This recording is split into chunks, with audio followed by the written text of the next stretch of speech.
Good evening, everyone. And, well, tonight, I couldn't really think of anything to do, so I am covering what, in my opinion, are the 10 worst presidents in United States history. Now, some ground rules I had. For the most part, I'm not going to have a president who died in office, especially if it was within a year or two. Simply because, you don't have enough to grade them on. And, you know, you could easily put William Henry Harrison as the worst for that reason, but you can't. Because let's be honest here, he didn't have enough time to do anything positive or negative. So the format I've got is the president's name, a photo of them in the center, of course, but the president's name, the years they served as president, and what party they were a part of. Now, that's just there because it's kind of important. Now, one thing I've tried to do is I've tried to remove any bias. So I think there's only one or two modern presidents. And I use that term loosely because they were still both almost 50 years ago. I'll have to do the math on that. So we've got almost an entire half century between the most modern president and now. And even then, there was a very strong case to be made for that president. And I'll get to that when I get there. But anyway, I think you're ready to actually see the list. So let's begin. Number 10, John Adams, from 1797 to 1801, Federalist. Now, you may be wondering, why in tarnations am I putting a founding father on the list of 10 worst presidents? Well, number one, he was a one-term president. He was actually our first one-term president. And there's a very good reason for that. And it's the Alien and Sedition Acts,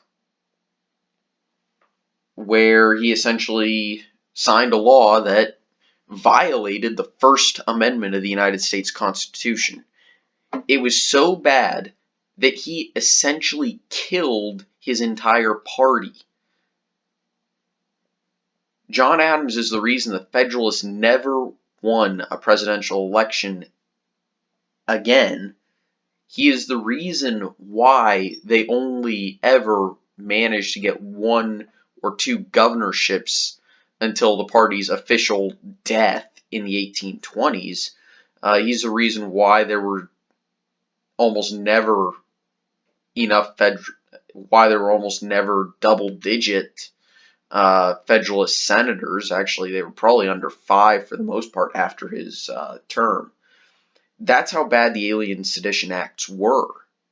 In addition to him going in a direction that the rest of the nation didn't agree with. And he also had the issue of having his vice president be of a different party than him, but that doesn't really matter for this, because his actions were the ones that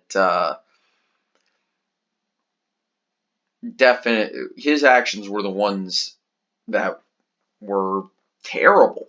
He really was a bad president when you look down at the nitty-gritty. The details. He was a great founding father, and he did great work for the nation, but he was a terrible president when you actually look at it. Warren G. Harding at number 9, 1921 to 1923, a Republican. He died in office, by the way. And the reason why he is such a bad president has very little to do with his policies. That said, he was a rather inept leader. He was kind of just, I don't even want to say towing the party line. Truth is, he didn't care much for running the nation. He kind of pawned that off to rest of people, and he just signed laws that he thought were okay. Um, he's much more well known for having the most corrupt administration outside of one or two members. The famous Teapot Dome scandal happened during his presidency, and he's really only known for being a terrible president who died in office. Uh, yeah, look up his presidency if you're curious as to why he's on this list, because he deserves it. Interestingly enough, his successor, Calvin Coolidge, was actually a surprisingly good president. Um, and definitely an underrated president in terms of ability to govern. Anyway, we're moving on to number 8.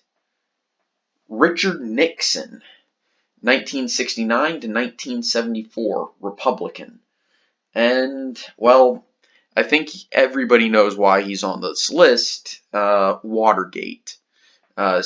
Such a prominent scandal that every scandal of any sort is called Gate after this scandal.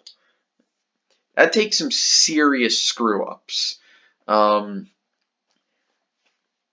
Policy-wise, he did some decent things, but he also did some absolutely horrifying things. And no, I'm not talking about the Southern strategy. The idea that the Republicans decided that in 1968 they were going to attempt to court the racist Southern vote, because that is very much a myth. That said, he is one of the main catalysts of the Republicans targeting conservative voters. But that's not why he was a bad president. He was mainly a bad president because despite starting the EPA, and which I have some issues with, but I won't get into it. Most people view that as a good thing. Despite a few decent policies, he was the one who really started going after drugs, and of course Watergate. I don't think that can be really underestimated. Watergate was it was bad. Anyway, on to number 7. Number 7, Jimmy Carter, 1977 to 1981, Democrat. Now, you could honestly flip Jimmy Carter and Richard Nixon if you really wanted to. That's just a matter of personal opinion, whether or not you rank the good things that Nixon did above the complete ineptitude of the Carter administration. Now, I'm originally from Georgia, and while I love Carter as a person, he is one of the best human beings out there. Seriously, look up his humanitarian work. The guy is a good person. He was just a terrible, terrible president. Stagflation happened while he was president. The Iran hostage crisis, the oil crisis, and he was really only elected into office because Gerald Ford decided to pardon Nixon. I honestly don't think he would have won had Ford not pardoned Nixon. But that said, great person, great humanitarian. I wish him all the best in his life. He has earned all sorts of praise. I believe he won the Nobel Peace Prize for a reason. He's a good person. So he does not deserve a lot of the crap that gets sent his way. I have some disagreements with him, but that doesn't matter. He's a good person, and yes, while I'm putting him on this list, I don't think he really belongs in the same breath as a lot of the rest of these. As a matter of fact, he's kind of in that same air as John Adams. Great person, made a few mistakes while in office. Unfortunately, those mistakes were really bad, but he doesn't belong in the same breath as a Richard Nixon or some of the other presidents, or Warren G. Harding, or some of the other presidents that you're going to find on this list. Anyway, moving on. Number 6, Ulysses S. Grant. And yes, there is no middle name for this guy. And here's the funny thing.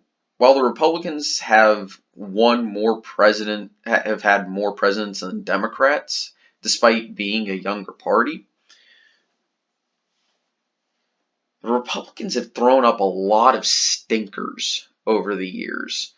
Look at the late 1800s and a few of the 1900s presidency. I mean, you can make the argument that Gerald Ford belongs on this list. But Ulysses S. Grant is a bad president, and he's the... No, Richard Nixon's a two-term president on this list. He may be one of... I'm not sure. I think most of these presidents are also one-termers, which is funny, but there's the odd two-term president. Ulysses S. Grant, he was always popular during his presidency. Fun fact. He is known as a war hero, though his presidency is bad for the same reason that Warren G. Harding's presidency was bad. Corruption. Grant was also an alcoholic. He liked his whiskey a lot. Good guy. However, he just had no control over his administration or the political machines that ran the nation at the time. He was kind of in the wrong place at the wrong time and just happened to be the one in office. But he was always popular because he was a war hero. So that's how he was able to win a second term by a landslide. Anyway, moving on. Number 5, Andrew Johnson, 1865 to 1869. Abraham Lincoln's vice president. I think we all know how he got into office. He was never elected to his own term. He was the first president to be impeached, and he was about 2 or 3 votes away from being removed from office. And honestly, I think they had a decent reason to remove him from office. However, they also realized that their reason was kind of contrived so they could vote him out of office because they disagreed with him. And that's actually the reason why it's so hard to remove a president. Hot take: if Andrew Johnson had been removed from office by the U.S. Senate, Bill Clinton would have been removed from office by the U.S. Senate, which would also give precedence for to remove Trump from office, for those who think that's a possibility. But it won't happen because he wasn't, for the sole reason the Senate decided that it would be wrong of them to remove a president just because they disagreed with him, despite creating a legal reason to remove him from office. Yes, he was a bad president because he didn't agree with the Congress that he inherited. However, he also didn't realize that that was the direction a lot of the nation actually kind of wanted to go for. This was an election, Andrew Johnson was a president who didn't agree with the radical Republicans in wanting to absolutely brutalize the South for seceding. He wanted to let them right back into the Union. He was a little bit more lenient than Lincoln was, but I think Lincoln would have had issues with the radical Republicans in Congress. Because Lincoln's path to readmittance for the southern states that had rebelled was lenient. I mean, there were punishments, obviously, but it was still lenient. Anyway, number 4, Millard Fillmore, 1850 to 1853, Whig. He inherited the office from Zachary Taylor, the Mexican-American war hero, or war general. I don't know whether or not we can call him a hero. We don't know anything. Well, we do know some of the things he did, but I'm not sure if it's appropriate to call him a war hero. But war general is appropriate. Millard Fillmore was a rather apathetic president. He didn't really do much. He also kind of allowed things to happen that would set one of his two of his successors to be somehow even worse than him. Really, Fillmore was kind of that pre-Civil War president who maybe not saw the nation in decline or starting to tear itself apart, and decided everything is fine. This is fine. I am currently okay with the events that are happening. He didn't really notice a problem, despite the massive problem of the South hating the North and the North hating the South, and the free states hating the slave states and the slave states hating the free states. And he didn't really do anything to diffuse the situation. Moving on to number 3, Martin Van Buren, 1837 to 1841, Democrat. This is a guy who looked at the person he was succeeding in office and decided to spit in the face of everything that he did, even though he was the chosen successor of that president. This guy sounds a lot like William Howard Taft. Martin Van Buren, he didn't really follow in the footsteps of Andrew Jackson like Jackson would have liked. In fact, Jackson decided that he hated Van Buren by the end of his presidency and made sure that the nation knew about it. And Andrew Jackson was still very popular at the time. So that did not end well for Martin Van Buren. Other than that, his presidency is rather nondescript, but it went against a lot of what the nation wanted, as well as not doing anything positive for the nation. So the reason why I list him so far down the list is because not only was his presidency nondescript, he didn't really do anything to even live up to getting the nod. It's really that he didn't live up to expectations and definitely underwhelmed. So there is a chance that I got him too high on this list, but I've put him here for a very good reason. He was so bad that his own party campaigned against him. Okay, that tells you how bad his presidency was. And when I say campaigned against him, I mean campaigned against him in the general, not the primaries, because primaries didn't exactly exist back then. Now time for number 2, Franklin Pierce, 1853 to 1857, Democrat. Yeah. The pre-Civil War Democrats, while they held a ton of power, they put up a ton of stinkers.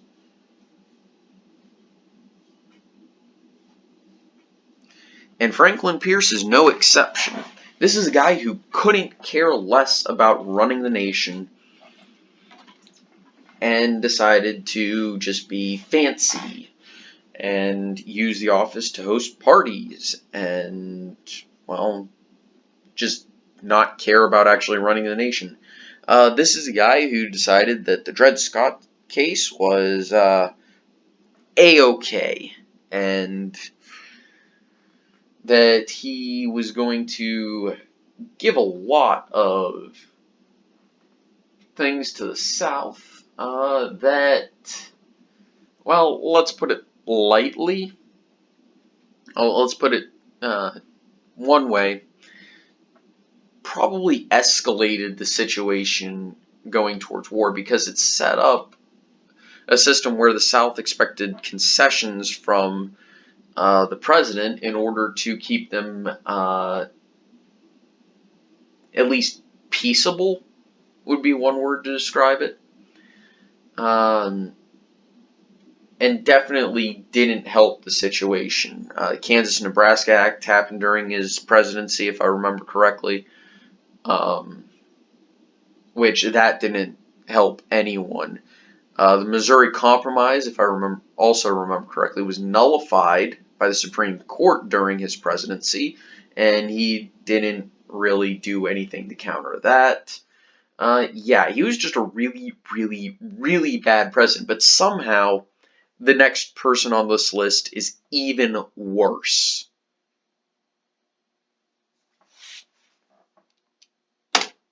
Number 1, James Buchanan. 1857 to 1861. I wonder why he's on the list. The reason why he is the worst is simple. If you thought setting up the situation that started the war between the states, the Civil War for you Yankees, was bad, and it was, doing absolutely nothing to stop that train wreck when you see it coming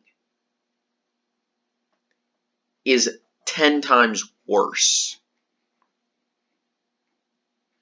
Buchanan was an awful president for the sole reason that he more than likely saw the Civil War getting ready to happen, and he said, no reason to stop any of this stuff. I'm just going to continue to pretend the issue doesn't exist.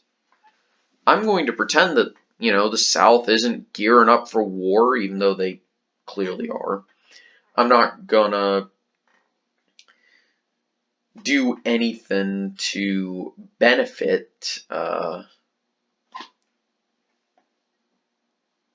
Americans on either side. And yeah, when Lincoln wins the election of 1860, I'm not going to send troops into South Carolina to tell them, listen, he won, get over it. If you don't like him, vote him out in 4 years. Don't start a war.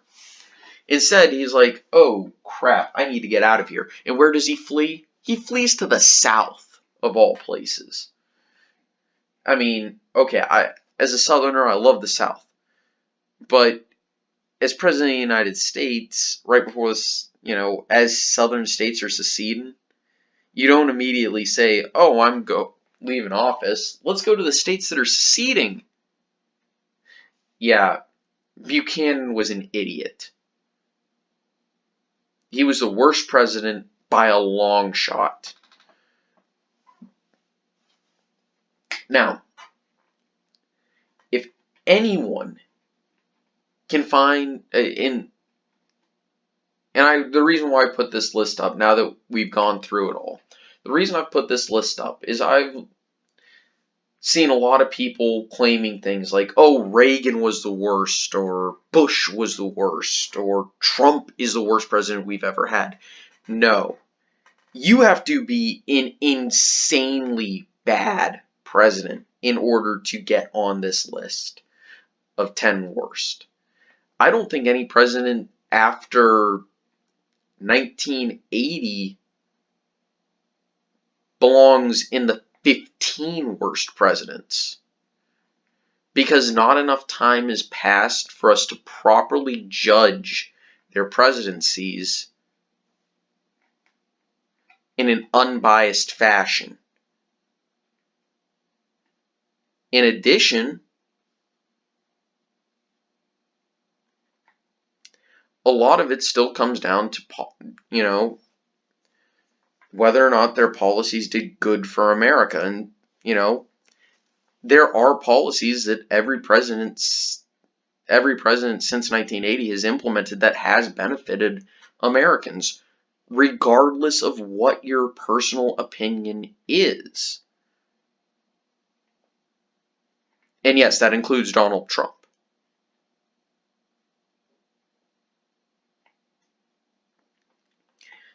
But we have to remember, we cannot let our personal biases get in the way of something.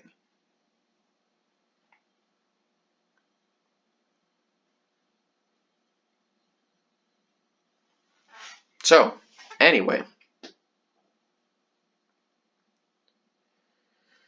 thank you for watching. Hope you have a nice day. See you soon, and, take it easy. Bye.